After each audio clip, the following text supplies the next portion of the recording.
the birth of Jesus did not unfold in a way that aligned with expectation. And that misalignment is the first signal that this story operates differently from the assumptions people had built over generations. Because while many were waiting for a figure of visible authority to emerge from power, influence, or lineage that could be immediately recognized, what actually occurred was quiet, almost unnoticeable, taking place in Bethlehem under circumstances that reflected limitation rather than status, where even the conditions of his birth suggested something important about the nature of what was beginning, not an arrival designed to command attention, but one that required attention to be recognized. And this distinction matters, because it establishes from the outset that understanding this life would depend not on what was obvious, but on what was easily overlooked. And this pattern becomes clearer through the details surrounding his birth, where the first witnesses were not individuals of influence or authority, but shepherds, people positioned outside the center of social recognition, individuals whose daily lives were defined by routine, distance, and observation rather than participation in structured systems. And yet it is precisely to them that the announcement was made, not through political channels or religious institutions, but through an experience that interrupted their ordinary environment, suggesting that what was happening was not confined to established structures, but extended beyond them.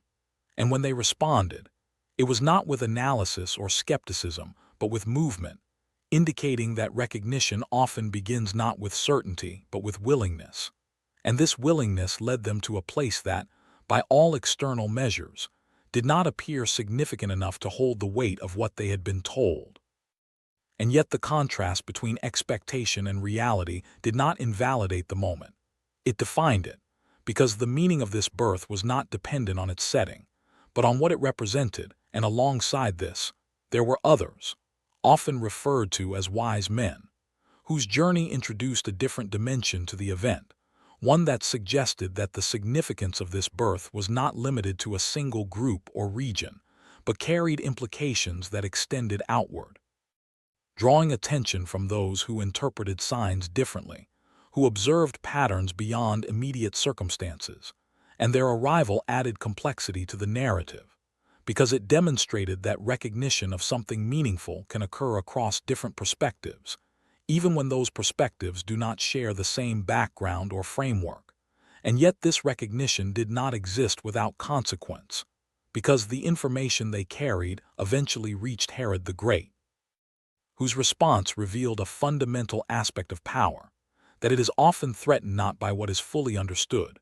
but by what has the potential to become something it cannot control. And this reaction was not measured or reflective, but immediate and decisive, driven by the need to eliminate uncertainty before it could develop into something tangible.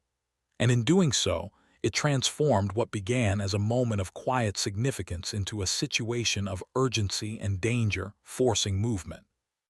forcing decisions, and reinforcing the idea that the presence of something meaningful can disrupt systems even before it fully reveals itself. And this is where the narrative begins to carry a tension that will continue throughout.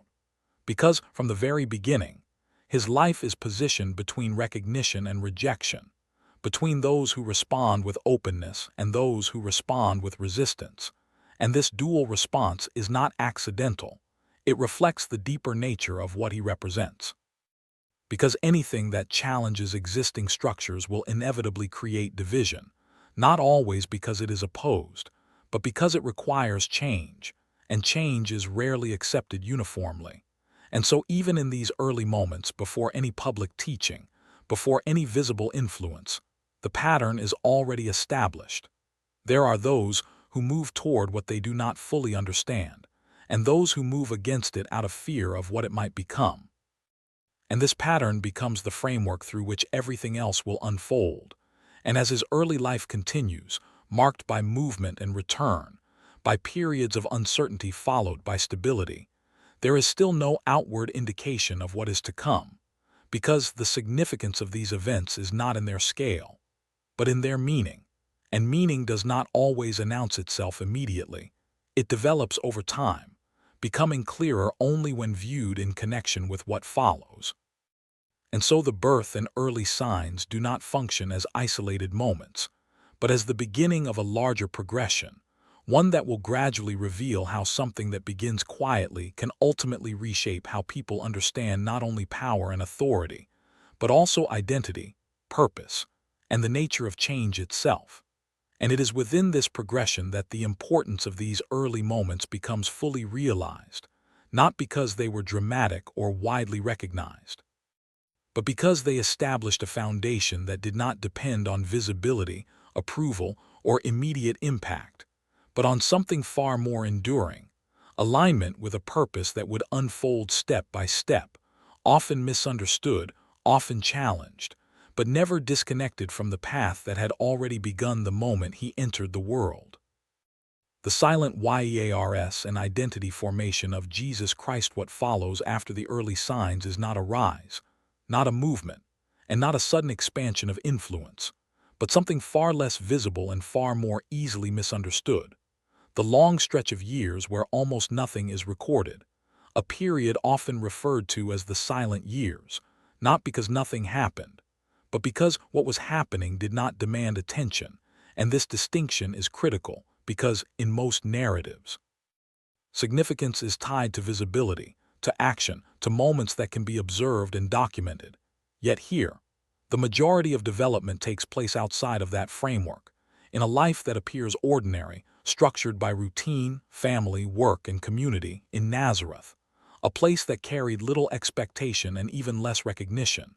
And it is within this environment that identity is formed, not through external validation or public demonstration, but through consistency, discipline,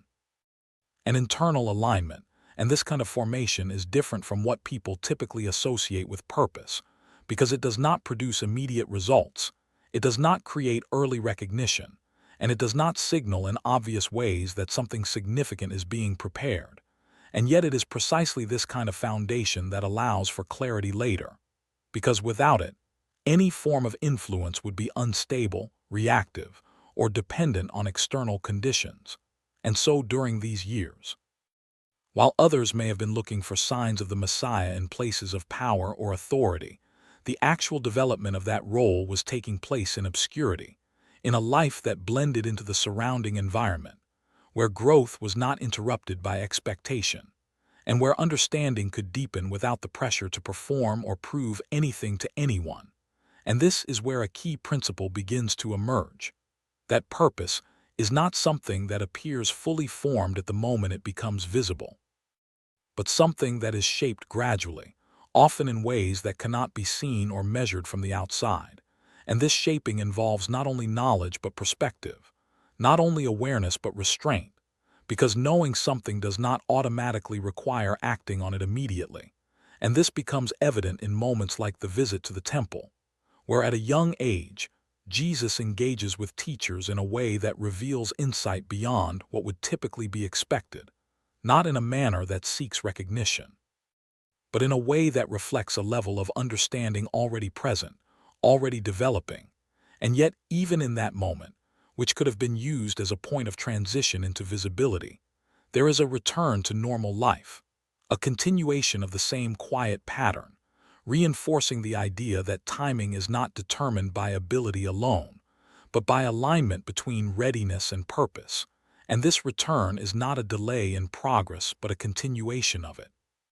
Because progress during this phase is not about expansion outward but refinement inward, and refinement requires time, consistency, and often repetition,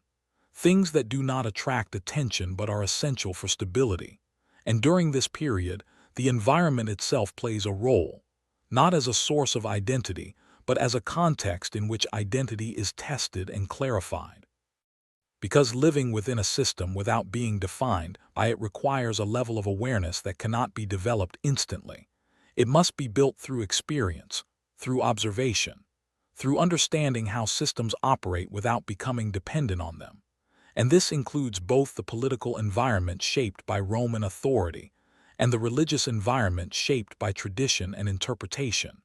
both of which would later become central to the interactions that define his public life. And so these years serve not as an absence of action but as a preparation for it, where the absence of visibility allows for the presence of clarity, where the lack of recognition prevents the distortion that often comes with early influence, and where identity is anchored before it is expressed. And this anchoring is what makes later actions consistent rather than reactive, intentional rather than impulsive. Because when identity is unclear, actions tend to follow external pressure. But when identity is established, actions follow purpose, regardless of circumstance, and this distinction becomes increasingly important as the story progresses, because the challenges that will arise later, opposition, misunderstanding, expectation, and ultimately conflict, require a level of stability that cannot be developed in the moment. It must already exist beforehand, and that is what these years provide, a foundation that is not dependent on approval, a sense of direction that is not influenced by immediate outcomes, and an understanding that does not need constant reinforcement. And yet from the outside, none of this is visible, which means that to anyone observing at the time, there would be no clear indication that anything significant was unfolding, no signal that this life would eventually intersect with the expectations that had been building for generations. And this is where the nature of perception becomes important, because people tend to recognize significance only when it aligns with their expectations, and anything that develops outside of that alignment is often overlooked until it reaches a point where it can no longer be ignored. And so during these silent years, the world continues unchanged, still shaped by the same pressures, still waiting in the same way, while the very thing it is waiting for is already present, already developing, but not yet revealed. And this gap between presence and recognition is what defines this phase, because it shows that something can exist without being acknowledged, that purpose can be active without being visible, and that preparation can be complete before it is understood. And as these years come to a close, what has been formed internally is now ready to move outward, not suddenly, not impulsively, but at a point where timing, clarity, and purpose align, marking the transition from obscurity to action, from silence to expression, and from preparation to the beginning of something that will no longer remain hidden. Baptism and the turning point of Jesus Christ. The transition from obscurity into public awareness does not begin with a declaration, a claim, or an attempt to gather attention, but with alignment. And that alignment is first seen in the moment Jesus approaches John the Baptist, a figure already known for calling people to reconsider how they were living, urging them toward repentance not as a ritual, but as a reorientation of thought and behavior, creating an environment where expectation was no longer abstract but immediate, where people were actively preparing themselves for change without fully understanding what that change would look like. And it is into this environment that Jesus steps, not to separate himself from it, but to enter into it, choosing to be baptized in a way that signals participation rather than distance. And this choice is significant because it reflects a pattern that will continue throughout his life.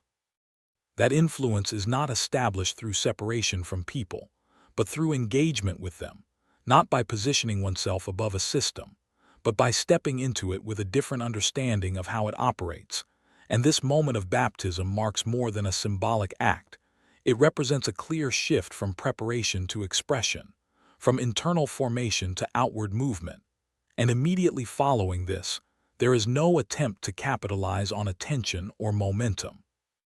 no effort to build recognition or gather followers, but instead a withdrawal into the wilderness, a period of isolation that at first glance appears counterintuitive, because after years of preparation and a moment that signals transition, the expected next step would be expansion. Yet what occurs instead is separation, and this separation is not passive. It is intentional, a deliberate movement away from external noise into a space where internal clarity is tested, where purpose is not just understood but confronted, and this confrontation takes the form of temptation, not as a simplistic choice between right and wrong, but as a deeper examination of identity, priorities, and the nature of power itself, because each challenge presented during this period is not random. It is directly connected to how that power could be expressed, whether through immediate gratification, visible dominance, or manipulation of perception. And each time, the response reflects a refusal to align with those expressions, reinforcing a different framework altogether, one where power is not used to control circumstances, but to remain consistent regardless of them. And this consistency becomes the defining characteristic of everything that follows, because without it, influence would be shaped by opportunity rather than purpose, by reaction rather than intention. And so this period in the wilderness functions as a final refinement, a point where clarity is not only established but confirmed, where the direction that has been forming over years is now solidified in a way that cannot easily be altered by external pressure. And when this period concludes, the return is not marked by hesitation or uncertainty, but by a quiet certainty that does not need to be announced, because it is already present in action. And this is where the nature of the turning point becomes clear, because it is not defined by a single event, but by a sequence that moves from alignment to testing to confirmation, creating a foundation that is both stable and adaptable, capable of engaging with a complex world without being shaped by its expectations. And as Jesus begins to move outward from this point, the shift is noticeable not because of any formal declaration, but because of the way he speaks, the way he acts, and the way people respond, as there is now a clarity and authority that does not rely on position or recognition, but on consistency between message and action. And this consistency begins to draw attention, not through force or strategy, but through contrast, because in a world where authority is often associated with control, this form of authority appears different, grounded in something that does not fluctuate with circumstance. And it is this difference that begins to attract people, not all at once, not in a structured way, but gradually.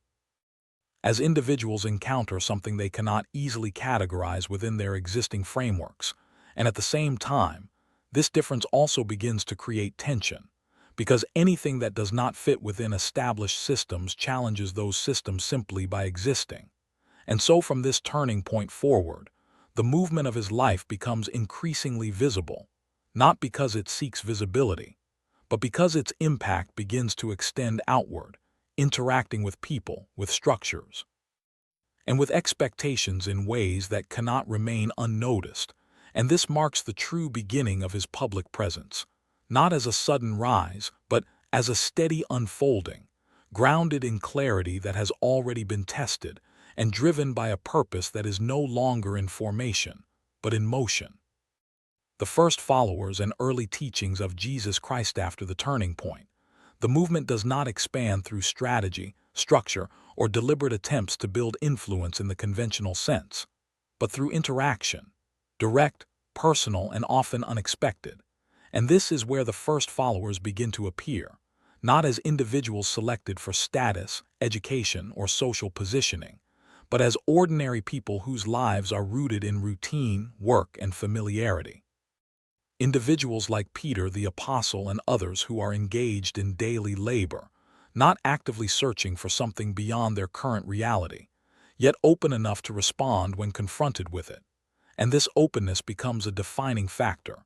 because the process of following does not begin with full understanding. It begins with recognition,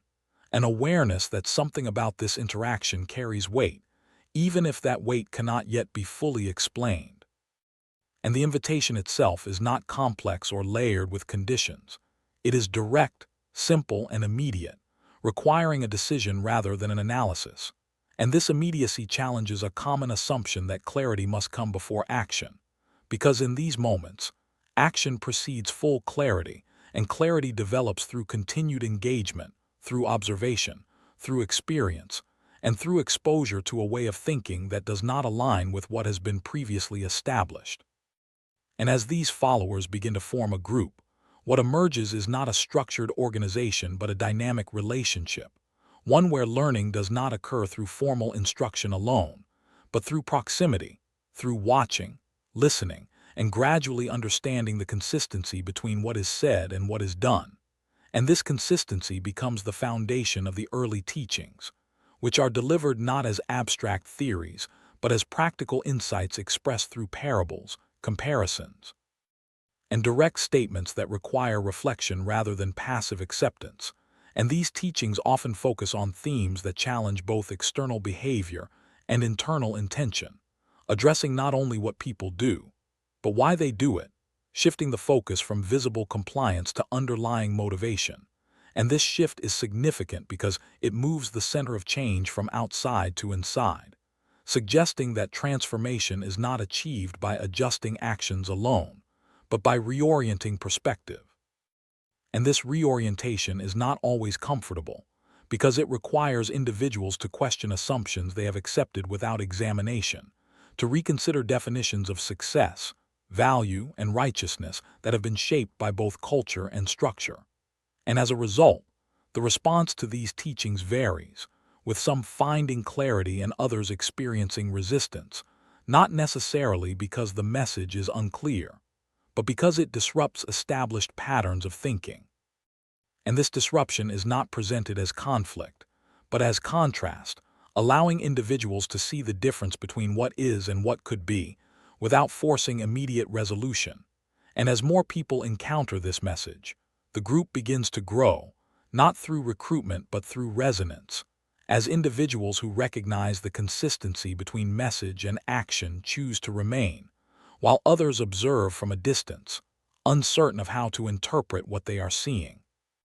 And this gradual expansion creates a new dynamic, where the presence of this group becomes more noticeable, not because it seeks attention, but because its existence introduces something different into the environment, something that cannot be easily categorized within existing systems. And this difference begins to draw both interest and scrutiny, as those within established structures start to become aware of a shift that is not controlled, not organized in familiar ways, and therefore not easily understood or managed. And yet at this stage, the focus remains on teaching and interaction, on building understanding rather than asserting authority, on creating a foundation that is not dependent on numbers or recognition, but on depth of comprehension and consistency of practice. And this approach reflects a deliberate choice to prioritize substance over scale, to ensure that what is being formed is stable enough to endure beyond immediate circumstances. And as these early teachings continue, they begin to reveal a framework that redefines key concepts. Power is no longer about dominance but about service. Value is no longer determined by status but by intention. And authority is no longer tied to position, but to alignment between words and actions. And these redefinitions do not simply add new ideas to existing structures. They challenge those structures at their core, creating a tension that will continue to develop as the story progresses. Because once a different way of thinking is introduced, it cannot easily be contained. It begins to spread, to influence, and to reshape how people interpret their own experiences. And it is this gradual, consistent influence, built through relationships, teachings, and lived example, that marks the beginning of a movement, not one defined by rapid expansion or visible power, but by depth, clarity, and a growing recognition that something fundamentally different is taking place. Miracles, authority, and rising influence of Jesus Christ. As the movement continues to expand, a noticeable shift begins to occur, not in the form of a deliberate escalation, but as a natural consequence of consistency, because when words and actions remain aligned over time, they begin to carry weight beyond initial interaction. And this is where the accounts of miracles emerge, not as isolated spectacles designed to impress, but as extensions of the same principles already being taught, where acts such as healing, restoring, and intervening in situations of limitation reflect a form of authority that does not rely on position or recognition, but on the ability to influence outcomes in ways that defy normal expectation. And this is precisely what begins to draw larger attention, because while teachings can be interpreted, debated, or even dismissed, visible outcomes are more difficult to ignore. And yet even here, the pattern remains consistent. Because these actions are not used to establish dominance or control, they are not performed to build a following through spectacle, but occur within the context of interaction, often in response to need rather than opportunity, reinforcing the idea that power in this framework is not something to be displayed, but something to be applied with purpose. And this distinction becomes critical because it separates what is happening from the common expectations associated with authority, where power is typically used to elevate status, to reinforce hierarchy, or to secure control, whereas here, it is consistently directed toward restoration, toward addressing conditions that limit individuals physically, socially, or psychologically. And as these events become more widely known, the response begins to intensify, not uniformly, but in multiple directions at once, because for those who experience or witness these outcomes directly, there is often a movement toward belief, toward trust, and toward a willingness to follow more closely. While for others, particularly those within established systems, the same events create discomfort, not necessarily because they are denied, but because they introduce a form of authority that operates outside the structures they rely on, and this creates a tension that is not yet fully expressed as open conflict, but is clearly developing beneath the surface, as questions begin to form about legitimacy, about origin, about the implications of allowing something like this to continue without control or oversight. And at the same time, the growing crowds introduce another layer of complexity, because as more people gather, the nature of the interaction begins to shift, moving from small, direct engagement to larger, less personal encounters. And this brings with it new challenges, such as differing expectations, varying levels of understanding, and the risk of misinterpretation. Because not everyone who observes these events is seeking the same thing. Some are looking for solutions to immediate problems, others for signs of something greater, and others still for confirmation of their own assumptions. And this diversity of perspective means that the same action can be understood in multiple ways, which in turn affects how the movement is perceived overall. And yet throughout all of this, the core approach does not change, because the focus remains on consistency rather than adaptation to expectation, on maintaining alignment between message and action rather than adjusting behavior to satisfy different audiences. And this consistency is what gradually defines the nature of his authority, not as something granted by external validation, but as something demonstrated through repeated interaction, through outcomes that reinforce the same underlying principles, and through a presence that does not fluctuate based on circumstance. And as this influence continues to grow, it becomes increasingly difficult for it to remain unnoticed by those in positions of control, because what is emerging is not just a series of events, but a pattern that suggests a shift in how people understand power. And any shift in understanding has the potential to affect behavior, and any change in behavior has the potential to affect systems. And this is where the rising influence begins to intersect more directly with existing structures, because what was once a localized series of interactions is now becoming a broader presence that cannot easily be ignored or dismissed.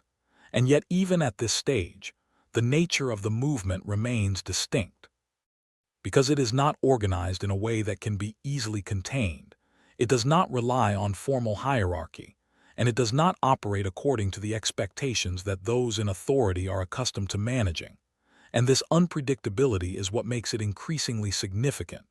because systems are designed to respond to patterns they recognize. But when something operates outside those patterns, it creates uncertainty, and uncertainty often leads to closer observation, to increased scrutiny,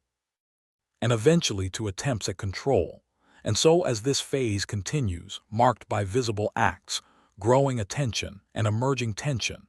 the foundation that has been built through consistency begins to support a level of influence that extends beyond immediate interaction, setting the stage for the next phase, where that influence will encounter more direct resistance, not because it has changed, but because its impact has become too significant to remain unchallenged. Conflict with power and religious leaders of Jesus Christ. As influence expands, conflict becomes less a possibility and more an inevitability, not because of any sudden shift in behavior or message, but because sustained consistency begins to expose the limitations of existing systems, and those systems, in order to maintain themselves, must respond. And this is where the interaction between Jesus and the religious authorities becomes more direct, more defined, and increasingly difficult to ignore, because what had once been observed from a distance now moves into closer proximity, where teachings, actions, and outcomes begin to intersect with structures that are built on interpretation, control, and established authority. And at the center of this tension is not simply disagreement over ideas, but a deeper challenge to how authority itself is understood and maintained, because the existing religious framework relies heavily on adherence to law, on external expressions of correctness, and on a structured hierarchy that defines who has the right to interpret, to teach, and to guide. And within that framework, authority is reinforced through consistency of rules and clarity of boundaries. But what Jesus introduces does not directly oppose the law in a simplistic sense. Instead, it shifts the focus toward intent, toward the underlying purpose behind actions. And in doing so, it reveals inconsistencies in how the law has been applied, not as a means of connection, but as a mechanism of control. And this exposure does not come through aggressive confrontation, but through statements, questions, and examples that highlight the gap between appearance and reality, between what is practiced and what is meant. And this method is particularly effective because it does not rely on force. It relies on clarity, and clarity has a way of making contradictions visible without needing to assert them directly. And as these contradictions become more apparent, the response from religious leaders begins to shift from observation to engagement, from curiosity to concern, because what is being presented cannot easily be dismissed as misunderstanding or minor deviation. It represents a different way of approaching the same foundational concepts, one that reduces the reliance on intermediary authority and increases individual responsibility. And this shift has significant implications. Because if people begin to internalize these ideas, the role of the existing structure becomes less central, less necessary for guiding behavior. And this introduces a level of instability into a system that depends on consistency and control. And so the interactions become more pointed, with questions designed not only to understand, but to test, to challenge, and at times to trap, creating situations where any response could be used to reinforce a particular narrative. And yet the responses consistently avoid being confined to those narratives, not by evasion, but by reframing the question itself, shifting the focus back to principle rather than allowing it to remain within the limits of the challenge. And this pattern further increases tension, because it demonstrates an ability to engage without being controlled by the terms of the engagement. And over time, what emerges is not a single moment of conflict, but a series of interactions that gradually build toward a clearer division, where the difference between these approaches to authority becomes increasingly visible. And as this division becomes more defined, it begins to influence not only those directly involved, but also the broader group of observers, who are now faced with contrasting interpretations of the same underlying beliefs. And this creates a dynamic where individuals must begin to decide how they interpret what they are seeing, whether they align with the established structure or with this emerging perspective. And this decision is not always made consciously or immediately, but it begins to shape perception, which in turn shapes response. And as more people are exposed to this contrast, the pressure on the existing system increases, not because it is being directly attacked, but because its authority is being indirectly questioned. And authority, when questioned consistently, must either adapt or reinforce itself more strongly. And in this case, the response leans toward reinforcement, toward maintaining control, toward protecting the structure from what is perceived as a threat. And this perception is key, because from the perspective of those in power, the issue is not simply theological or philosophical. It is practical. It concerns stability, influence, and the ability to guide the population in a way that aligns with established order. And anything that introduces an alternative path, especially one that gains traction, becomes a risk. And so what begins as a difference in interpretation gradually evolves into something more strategic, more intentional, where the goal is no longer just to understand or debate,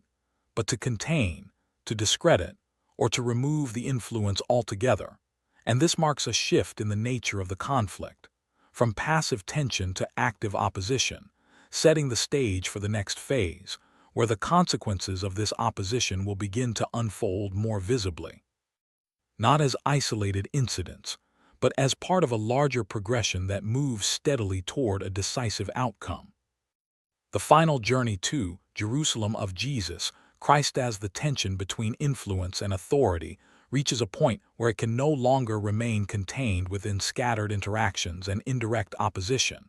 The movement begins to converge toward a single location that represents both the center of religious structure and the focal point of political sensitivity: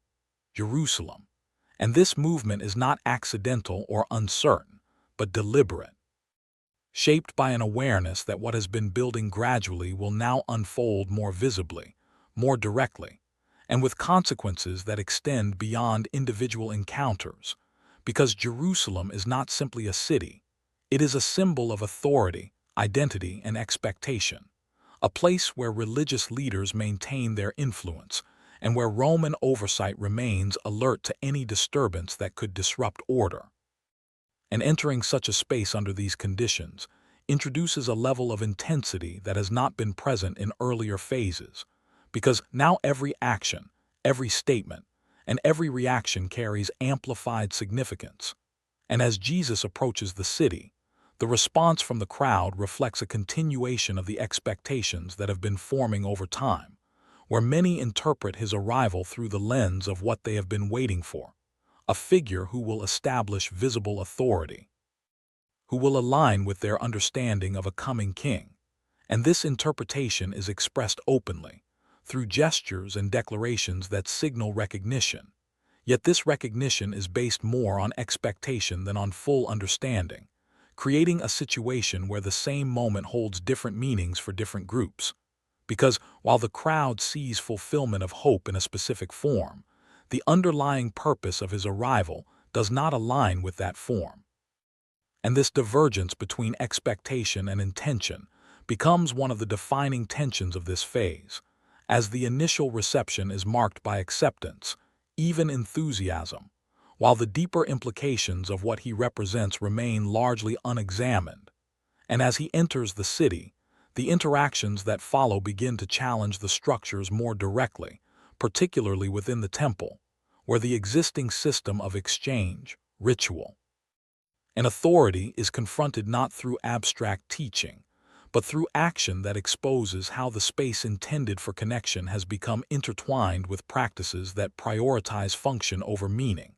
And this action does not introduce something new, but reveals what is already present, bringing attention to a disconnect that had been normalized over time. And this direct engagement within such a central location intensifies the response from those who hold authority there, because it moves the conflict from the periphery to the center, from scattered discussions to visible disruption. And as a result, the urgency to address this influence increases, not only because of the challenge it presents, but because of the timing, as the city itself is filled with people with heightened awareness, and with an underlying sensitivity to anything that could be perceived as instability. And this context amplifies every interaction, making it more difficult for events to pass without notice or response. And at the same time, the teachings continue, often directed toward those willing to listen, but now carrying an added layer of immediacy, as the progression of events suggests that the window for gradual understanding is narrowing. And this creates a sense of movement that is no longer slow or incremental, but steady and directed, where each step contributes to an outcome that is becoming increasingly difficult to avoid. And within this environment, the contrast between different responses becomes more pronounced, with some continuing to follow, to listen, and to attempt to understand, while others move more decisively toward opposition, not out of sudden reaction, but as the culmination of a tension that has been building over time. And this culmination leads to more coordinated efforts, more deliberate planning, as the need to resolve what is perceived as a threat becomes more pressing. And so the final journey to Jerusalem is not simply a physical movement from one place to another, but a transition into a phase where everything that has developed up to this point, teachings, actions, influence, and opposition, intersects in a way that accelerates the progression of events, bringing the narrative closer to its critical turning point, where decisions will be made not only about what is happening, but about how it will be concluded. And in this convergence of expectation, authority, and unfolding purpose, the story moves into its most intense phase, where the outcome is no longer shaped by gradual development alone, but by the direct interaction of forces that have been building throughout, setting the stage for what comes next. Betrayal, trial, and crucifixion of Jesus Christ. As the final phase unfolds, the tension that has been building gradually now moves into a sequence of events that progress with increasing speed and clarity, where the underlying conflict between influence and authority transitions into decisive action, and what had once been managed through observation, questioning, and indirect opposition becomes structured, intentional, and coordinated, beginning with a shift that originates not from outside, but from within the immediate circle, as Judas Iscariot moves from proximity to separation, illustrating a critical aspect of human response, that closeness does not guarantee alignment, and that misunderstanding, expectation, and personal interpretation can lead even those within a movement to act in ways that alter its course. And this act of betrayal is not only significant for its immediate consequence, but for what it represents, because it reflects the complexity of perception, where the same experiences can lead to different conclusions depending on how they are interpreted. And as this internal shift sets the stage, external forces move quickly to act upon the opportunity it creates, leading to the arrest, which occurs not in a public confrontation, but in a controlled setting designed to minimize disruption, indicating a strategic approach that prioritizes containment over open conflict. And from this point, the progression into trial is marked by a series of proceedings that are less focused on establishing truth and more on achieving resolution, where religious authorities and Roman governance intersect, each operating within their own framework, yet aligning in purpose, because the situation now extends beyond theological disagreement into the realm of maintaining order. And maintaining order, particularly under Roman oversight, requires decisiveness, not ambiguity, and so the questioning, the accusations, and the responses that follow are shaped by this need for resolution, where the outcome begins to take precedence over the process. And within this context, the responses given do not attempt to conform to expectations or to avoid consequence, but remain consistent with the pattern established throughout, measured, direct, and aligned with the same principles that have guided every prior interaction. And this consistency, while maintaining integrity, also reinforces the perception among authorities that the influence cannot be redirected or controlled, which further solidifies the decision to move toward a definitive conclusion. And as the process continues, it becomes clear that the situation has moved beyond the possibility of reversal, because once multiple layers of authority converge on a single outcome, the momentum toward that outcome becomes difficult to interrupt, and this leads to the decision of crucifixion, a method chosen not only for its finality but for its visibility, designed to serve as a public demonstration of consequence, reinforcing the authority of those who implement it, and discouraging any similar challenges in the future. And yet within this intended display of power, another layer of meaning emerges, because the response to this process does not shift in accordance with the circumstances. There is no attempt to resist through force, no deviation from the established pattern of action. And this absence of resistance is not passivity, but consistency, reflecting a commitment to the same principles regardless of outcome. And this is where the nature of power is redefined most clearly, because while the external situation represents control, enforcement, and conclusion, the internal alignment remains unchanged. And this contrast between external control and internal consistency creates a moment that is interpreted differently depending on perspective. Where for some it appears as the end of a movement, a confirmation that authority has been reasserted, while for others it introduces questions that cannot be easily resolved, because the consistency maintained throughout the process challenges the assumption that the outcome alone defines the significance of what has occurred. And as the crucifixion takes place, the event itself becomes the focal point of these differing interpretations, not only because of its immediate impact, but because of what it represents within the broader progression of the story, marking the culmination of a conflict that began with subtle tension and developed into direct opposition. And yet, even at this point, where everything appears to have reached its conclusion, the meaning of what has happened remains open to interpretation, shaped by the perspectives, expectations, and understanding of those who witness it. And it is this openness, this unresolved dimension, that carries the narrative forward. Because while the event itself is definitive, its implications extend beyond the moment, creating a transition from immediate outcome to lasting significance, setting the stage for how this story will continue to be understood, discussed, and interpreted beyond the circumstances in which it occurred. Death, meaning, and legacy of Jesus Christ. The moment of death appears, from an external perspective, to bring finality, a clear conclusion to a sequence of events that had been building toward resolution. And in many ways, it satisfies the immediate objective of those who sought to contain and end what they perceived as a growing disruption, because the visible presence at the center of that disruption is no longer active, no longer speaking, no longer moving through the structures that had been challenged. And yet what follows begins to reveal that conclusion and completion are not always the same, because while an event may mark the end of a physical process, it does not necessarily define the extent of its impact. And this distinction becomes increasingly important in understanding how the meaning of this moment develops, not instantly, not uniformly, but gradually, through the way it is interpreted, remembered, and carried forward by those who experienced it directly and those who encounter it later. And immediately after the crucifixion, the response among followers is not clarity or confidence, but uncertainty, confusion, and a need to process what has occurred, because the expectations that had formed, whether fully articulated or not, did not align with this outcome. And when expectation and reality diverge so sharply, the immediate response is often disorientation, a pause in understanding where previous assumptions no longer hold, and new ones have not yet formed. And this period of uncertainty is significant because it represents the transition from experience to interpretation, from witnessing events to attempting to understand their meaning.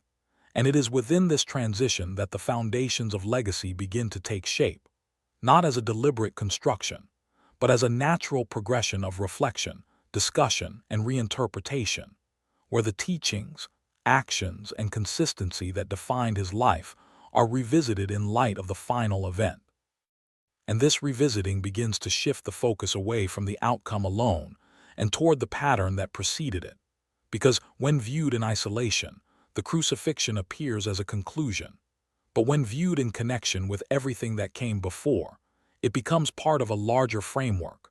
one that emphasizes not just what happened, but how it happened and why it remained consistent with the same principles from beginning to end. And this consistency is what allows the meaning to extend beyond the moment, because it suggests that the significance of the life cannot be reduced to its final event, but must be understood as a whole, as a sequence where each phase contributes to an overall message that does not depend on immediate success, recognition, or even survival, but on alignment with a purpose that remains unchanged regardless of circumstance. And as this understanding begins to form, it does not spread through formal systems or structured channels at first, but through individuals, through conversations, through shared experiences that carry both memory and interpretation, gradually creating a network of understanding that is not centralized but connected. And this method of transmission reflects the same pattern seen throughout the story, where influence is built through depth rather than scale, through consistency rather than control, And as this network expands, the ideas that were once limited to direct interaction begin to reach beyond their original context, interacting with different cultures, perspectives, and systems. And in doing so, they are interpreted in ways that both preserve and adapt their meaning, creating a legacy that is not static but dynamic, capable of being understood across different environments while maintaining its core principles. And this adaptability is what allows the impact to extend over time,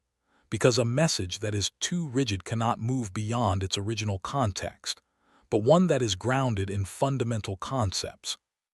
such as intention, humility, and internal transformation, can be applied in multiple settings without losing its essence. And this is where the long-term significance becomes evident, not in a single moment or event, but in the continued relevance of the ideas, in their ability to influence how individuals understand themselves, their actions, and their relationship to others. And this influence does not require the presence of the original source, because it has been embedded into the framework of the message itself, carried forward by those who engage with it, reinterpret it, and apply it in their own contexts. And over time, this process leads to the formation of larger structures, communities, and traditions that seek to preserve and organize these ideas, creating systems that attempt to maintain continuity while also adapting to changing circumstances. And within this development, there is both preservation and transformation. As different interpretations emerge, shaped by the environments in which they exist, yet all connected by a common reference point, the life, teachings, and consistency of the one at the center of the story. And this is what ultimately defines the legacy, not a single outcome, not a single interpretation, but an ongoing process of engagement, where the meaning continues to be explored, questioned, and applied. And in this way, the story does not end with death, but transitions into a different form of existence, one that is no longer limited by time, place, or direct interaction, but continues through the influence it has on how people think, act, and understand the concepts that were introduced. And it is this continuation, this extension beyond the original events, that transforms what could have been a closed narrative into an open one, where the significance is not confined to what happened, but extends into how it continues to shape understanding long after the events themselves